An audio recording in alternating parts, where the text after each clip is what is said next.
Nelle pianure dei Campidani, nella Sardegna meridionale, l'aspetto della natura muta.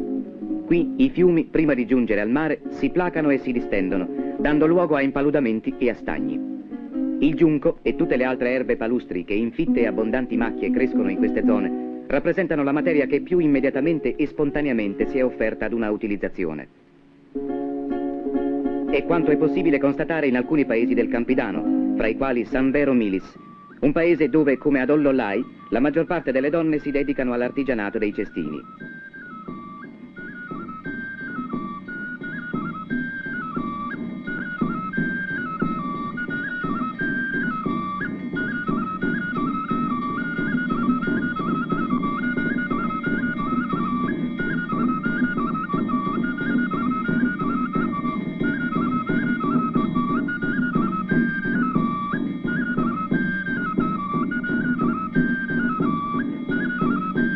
Qui la maggiore flessibilità del materiale usato consente una più ricca varietà di prodotti e una lavorazione più raffinata.